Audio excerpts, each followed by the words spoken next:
बड़े बेटे के ऊपर मेरा छोटा बेटा भारी तो नहीं है, बड़े बेटे की डेथ हो गई, किसी का कुछ किया कराया तो नहीं है। उनको जो झटका सा लगा था वो एक आत्मा के साथ झटका लगा था। उनके बेटे की कुछ समय पहले मृत्यु हुई थी। बहुत ही हैप्पीली मैरिड फैमिली थी। तब वो बड़ा बेटा उनका बीमार हुआ और 3 दिन के अंदर ही वो चला गया। शक की नजर से देख रहा था उसे, एक तरह से बॉयकॉट किया हुआ था सबने। जब तुम अपने इमोशंस पे कंट्रोल ही नहीं कर पा रही हो। हेलो फ्रेंड्स, आज हम बात करने वाले एक ऐसे सेशन के बारे में जिससे कि हमें बहुत कुछ मालूम पड़ा। बहुत एक पैरानॉर्मल एक्टिविटी के बारे में बात करने वाला हूँ। एक बहुत ही अजीब सा केस था, काफी पहले मेरे पास आया था और आज क्योंकि कुछ सिमिलर सा केस मेरे पास आया तो मुझे लगा कि मुझे आपसे वो शेयर करना चाहिए। तो ये बहुत पुरानी बात है, जब मैंने ये नया नया पीएलआर वगैरह सीखा था, एस्ट्रल ट्रैवल सीखा था, मेरी प्रैक्टिस अच्छी हो चुकी थी, मैंने इसे प्रोफेशनली करना शुरू किया था। उसके प्रैक्टिस करते हुए मुझे तकरीबन 2 साल हुए थे और मेरे पास एक केस आया जिसमें एक महिला मेरे पास आती हैं और वो आके बताती हैं कि उनके बेटे की कुछ समय पहले मृत्यु हुई। वो बहुत ही ज्यादा परेशान थी। मतलब जैसे एक इंसान हो सकता है अपने बच्चे को खोने के बाद, वही हालत थी उनकी। वो संभल ही नहीं पा रही थी। वो एक एक वर्ड बोलती थी तो रोती थी।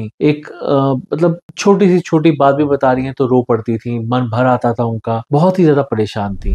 उनके हस्बैंड थे उनके साथ और वो उनको बहुत संभालने की कोशिश कर रहे थे। बहुत ही हैप्पीली मैरिड फैमिली थी। दोनों हस्बैंड वाइफ बहुत एक दूसरे से प्यार करते थे। उनका भी नया नया दूसरा बच्चा हुआ ही था और उन्होंने बताया कि अभी बच्चा हुए हुए 11 दिन हुए थे जब बड़े बेटे की डेथ हो गई और कोई वजह नहीं बन पाई। मतलब 8 दिन का जब उनका सेकंड चाइल्ड था तब वो बड़ा बेटा उनका बीमार हुआ और 3 दिन के अंदर ही वो चला गया। तो वो समझ ही नहीं पा रही थी कि ये हुआ तो हुआ क्या। मेरे छोटे बेटे के होने के बाद मेरा बड़ा बेटा मुझे क्यों छोड़कर चला गया। तो ये सवाल उनको खाए जा रहा था। वो समझ नहीं पा रही थी कि ये कहीं मेरे बड़े बेटे के ऊपर मेरा छोटा बेटा भारी तो नहीं है, या ये हुआ तो हुआ क्या, किसी का कुछ किया कराया तो नहीं है। क्योंकि बहुत सी चीजें होती हैं जो मन में आती हैं कि ये कहीं मेरी खुशियों को किसी की नजर लग गई, कहीं किसी ने कुछ किया कराया तो नहीं है, वगैरह वगैरह। तो उन्हें बहुत ज्यादा डाउट था अपने किसी रिश्तेदार के ऊपर और उस रिश्तेदार से इनका तो सीधा सीधा जैसे कहते हैं ना कि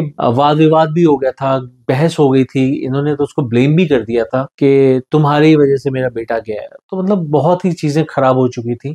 रिश्तेदारी में चीजें बहुत खराब हो चुकी थी। उस रिश्तेदार को हर कोई अब शक की नजर से देख रहा था। उसे एक तरह से बॉयकॉट किया हुआ था सबने। पर बॉयकॉट जो हो गया सो हो गया, पर इनके मन को तो कोई तसल्ली नहीं थी क्योंकि इन्होंने तो अपने बच्चे को खो दिया था। तो पहले तो वो आई थी अपना पीला करवाने के लिए कि ऐसा क्यों हुआ। वो जानना चाहती थी कि ऐसे क्या कर्म थे। पर उनकी उनकी जो हालात थे, उनका जो इमोशंस थे, वो इतने ज्यादा उजागर थे कि उनका तो सेशन में जाना ऑलमोस्ट नामुमकिन था। ये बात मैंने उनको समझाई। उनको उनको बहुत अच्छे से ये बात समझ में भी आई। उनके हस्बैंड को भी समझ में आई कि जब जब तुम अपने इमोशंस पे कंट्रोल ही नहीं कर पा रही हो, जब भी तुम बात करती हो, जब भी अपने बेटे को याद करती हो, तो उस समय तुम रोना शुरू कर देती हो, तो रिलैक्स कैसे हो सकती हो। मतलब आपको मैं अगर लिटा रहा हूँ और लिटाने पे अगर आपका रोना छूट जाता है, आपको बात बाद में होती है, पहले आपका रोना छूट जाता है, आप छोटी सी छोटी बात करते करते रोते हो, आप इतने ज्यादा डिप्रेस्ड हो, तो फिर आप कैसे ही रिलैक्स हो पाओगे। तो जो बहुत जरूरी है सेशन को पूरी तरह से निभाने के लिए, तो वो उन मापदंडों में पूरी नहीं उतर पा रही थी। तो पर वो जानना चाहती थी। वो इतनी उत्सुक थी कि वो जानना चाहती थी कि कारण क्या हुआ, कैसे हुआ, क्यों हुआ। इसी वजह से वो अपने छोटे बेटे को एक्सेप्ट भी नहीं कर पा रही थी। उस छोटे बच्चे को वो जो माँ का प्यार मिलना चाहिए वो मिल नहीं पा रहा था। तो बहुत परेशानी चल रही थी। वो खुद अपने आप में बहुत परेशान थी कि मैं क्यों अपने छोटे बच्चे को एक्सेप्ट नहीं कर पा रही हूँ, क्यों अपने छोटे बच्चे का वो लालन पोषण नहीं कर पा रही हूँ जो मुझे करना चाहिए, जो मेरा कर्तव्य है। तो एट लास्ट हमने डिसाइड ये किया कि क्यों ना हम उनका आकाशिक करें। तो जब मैंने उनका आकाशिक किया तो आकाशिक में करने के बाद तो समझिए कि मेरे खुद के रोंगटे खड़े हो गए थे। ऐसा मैंने पहले कभी सोचा भी नहीं था कि ऐसा भी हो सकता है। आकाशिक करने पे मुझे मालूम पड़ा कि 8वां महीना चल रहा था उनकी प्रेगनेंसी का और वो किसी मूवी को देखने गई और गई भी नाइट शो को देखने गई थी। तो जब उनका मैंने आकाशिक किया तो उसके बाद तो मेरे खुद के रोंगटे खड़े हो गए। मैं खुद देख के बहुत ही हैरान हुआ, ये क्या चीज हुई, ये भी किसी के साथ हो सकता है क्या। एक्चुअली हुआ ये था कि उनके 8th मंथ प्रेगनेंसी चल रही थी फर्स्ट चाइल्ड के टाइम पे, और वो एक अपनी जिद में, मतलब अपने जैसे होता है ना कि एक प्रेग्नेंट लेडी तो बहुत मूड स्विंग्स होते हैं। मन बहुत ही ज्यादा जल्दी उतार चढ़ाव में विचलित होता है, तो उन्होंने अपने हस्बैंड को बोला कि मेरा मन बहुत खराब हो रहा है, मुझे कहीं बाहर जाना है। तो उनके हस्बैंड उनको रात के समय एक नाइट शो में उनको मूवी दिखाने के लिए ले गए। जब वो मूवी देखने के बाद बाहर निकले तो जैसे कहते हैं ना, अब निकले बाहर तो बाहर कुछ खाना पीना हुआ। उन्होंने निकलते निकलते अपनी गाड़ी तक जाते जाते एक आइसक्रीम ली, सॉफ्टी होती है जैसे हम अमूमन ऐसा होता ही, हम मूवी के बाद आइसक्रीम वगैरह खाते हैं, तो उन्होंने भी आइसक्रीम ली, सॉफ्टी ली, और सॉफ्टी खाते खाते वो अपनी गाड़ी तक जा रही। जब वो जा रही थी तो उन्हें ऐसा धक्का सा लगा, उन्हें झटका सा लगा जिससे कि वो गिर गई और उनका बच्चा जो था वो खराब हो गया, मतलब बच्चा बच नहीं पाया। ये बात क्योंकि पहली प्रेगनेंसी ऐसे खराब हुई थी, ये बात उन्होंने मुझे तब नहीं बताई, ये बात आकाशिक के दौरान मालूम पड़ी। तो ये चीज भी एक नई चीज थी जो हमें पता चली, क्योंकि ये बात अभी तक उन्होंने डिस्क्लोज नहीं की थी, वो आकाशिक के थ्रू मालूम पड़ी। तो ये सब जब मालूम पड़ा तो फिर मैंने आगे इसके बारे में विचार करने की कोशिश की, जानने की कोशिश की, तो मालूम पड़ा कि ये जो उनको जो झटका सा लगा था वो एक आत्मा के साथ झटका लगा था। तो वो आत्मा से ऐसा झटका लगा कि वो अपने आप को संभाल नहीं पाई, उनके पैर थिड़क गए।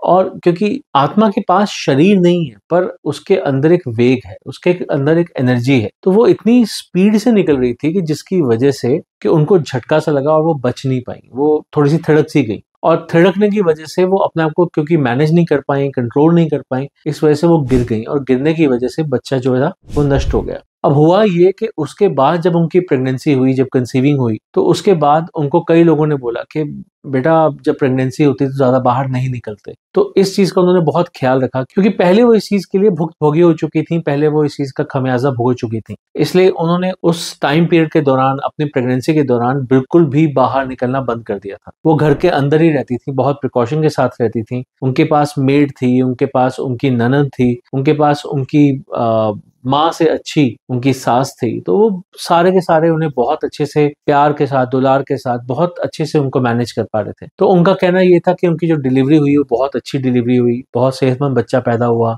और सब कुछ बहुत अच्छा जा रहा। तो ये सब जब मालूम पड़ा तो उसके बाद ये भी मालूम पड़ा कि एक्चुअली वो जो अंश था, वो जो सेकंड बेबी अब हुआ था, जो फर्स्ट बेबी था, एक्चुअली उनका मतलब पहला बच्चा तो उनका खराब हो गया था, अबॉर्ट हो गया था झटके की वजह से, गिरने की वजह से। जो सेकंड बेबी हुआ, जो उनका अब जीवित पहला बच्चा था, वो एक्चुअली उसी आत्मा का अंश था। तो उस आत्मा ने वो अंश दिया था। अब जब उसके बाद 11 साल का वो बच्चा हो जाता है और उसके बाद वो दोबारा प्रेग्नेंट होती है, तो वो प्रेगनेंसी के बाद जब उनकी डिलीवरी होती है तो उनका जब बच्चा होता है वो बहुत ही प्यारा छोटा सा बच्चा होता है, हेल्दी बच्चा होता है। पर अब उनके बड़े बेटे की मृत्यु हो जाती है, और उसका कारण हमें क्या मालूम पड़ा कि उस आत्मा ने, जिस आत्मा का वो अंश था, वो बड़ा बेटा, उसने ये बताया कि क्योंकि पहली बार तो तुम्हारा बच्चा मेरी वजह से खराब हुआ। समझिएगा इस चीज को कि उस आत्मा का ये कहना था कि उस लेडी का पहला बच्चा उस आत्मा की वजह से खराब हुआ था, इसलिए उसने अपना अंश, अपना बच्चा उसे दिया। पर जब उसे दिखा कि चलो जो खुशी मैंने उसे छीनी थी वो खुशी उसको वापस मिल गई है सेकंड बेबी के रूप में, तो मैंने अपना अंश उससे वापस ले लिया। तो अब बात को समझ पा रहे हैं कि कितना ही एक जोरदार झटका लगा था उस लेडी को, इवन दो वो अंश उस आत्मा का था, पर उसके साथ दुलार किसका था? उस लेडी का। तो वो लेडी बस यही तड़प रही थी, उसे जो माँ का प्यार था वो तो मैंने दिया, फिर मुझसे क्यों छीना? क्या सिर्फ तुम्हारा अंश होने की वजह से तुम छीन सकते थे? क्या उसमें मेरा कोई कंट्रीब्यूशन नहीं था? तुमने अपनी गलती का खमियाजा तो भुगता कि ठीक है चलो तुमने मुझे अंश दिया, तो क्या इसकी वजह से जो मैंने तपस्या की थी, उस बच्चे को पाला था मैंने, जो उसके साथ लगाव किया था मैंने, जो उसके साथ मैं अपना पूरे इमोशंस जोड़ के चल रही थी, क्या उसकी कोई वैल्यू ही नहीं है कि तुमने मेरा बच्चा आने के बाद तुमने अपना बच्चा छीन लिया? वो सो कॉल्ड जो उस आत्मा का जवाब था उस आकाशिक से जो हमें मालूम पड़ा। तो उस लेडी का अभी भी ये सवाल था कि इसमें मेरी क्या गलती? तो मैं आप सबको बस आज इस स्टोरी के माध्यम से बस ये बताना चाहता हूँ, कई बार ऐसा भी होता है कि हम ऐसे सवालों के जवाब नहीं ढूंढ पाते, क्योंकि यहाँ पर कोई भी गलत नहीं है, वो आत्मा भी गलत नहीं है, क्योंकि उसने एक बार गलती उससे हो गई, उसे लगा कि मुझे उसे वापस देना चाहिए, उसने अपना अंश उस लेडी को दिया। पर ये उसकी गलती थी कि जब उसको उसका खुद का बच्चा मिला, अपने हस्बैंड से जो बच्चा होना चाहिए था उसको मिला, तो उसे ऐसा लगा कि जैसे कि अब मुझे अपना बच्चा वापस ले लेना चाहिए, इस पे इसका हक नहीं है। तो मतलब ये बहुत ही ऐसा क्रिटिकल टाइम था जिसमें कि लेडी भी सच्ची है, आत्मा अपनी जगह पे आई डोंट नो कितनी सच्ची है कितनी झूठी है, ये तो कमेंट करके आप ही बताइए कि कौन सही था कौन गलत था। मुझे ऐसा लगता है कि लेडी अपनी जगह पे बिल्कुल सही थी। उसको वो डिजर्व नहीं करती थी कि उसका बच्चा उसके हाथ से छीना जाता, वो आत्मा उसे छीनती। पर फिर भी आपके क्या राय है, आप क्या समझते हैं इस बारे में, आप कमेंट बॉक्स में जरूर बताइएगा। मैं यहाँ पर सिर्फ इतना बताना चाहता हूँ कि जो हमारे बड़े बुजुर्ग कहते हैं ना कि प्रेगनेंसी के दौरान आपको बाहर नहीं घूमना चाहिए, बाहर घूमने से परहेज करना चाहिए, क्योंकि आजकल के हमारी जो जनरेशन के लोग हैं वो नहीं मानते हैं। वो समझते हैं कि ये सब दकियानूसी बातें हैं, पर नहीं, ये कहीं ना कहीं सच भी है और कहीं ना कहीं उनका खमियाजा कुछ लोगों को भुगतना पड़ जाता है, और जो भुगतते हैं वही जानते हैं कि इसकी वजह से उन्हें क्या क्या खोना पड़ता है। तो कहते हैं ना कि जिस तन लागे वही तन जाने। इस केस के माध्यम से मैं आपको बस यही बताना चाहता हूँ कि ये हमारे जो बड़े बुजुर्गों ने जो बातें कर रखी हैं वो कहीं ना कहीं हमारे फेवर के लिए ही है।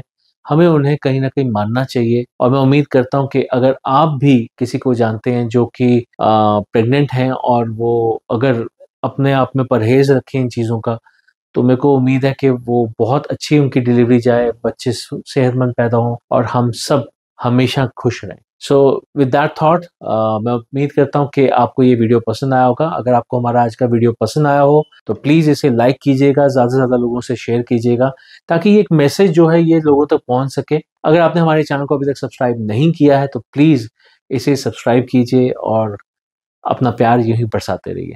So thank you very much for going through this video. Stay happy, stay blessed, stay safe. Have a nice day. Take care. Goodbye.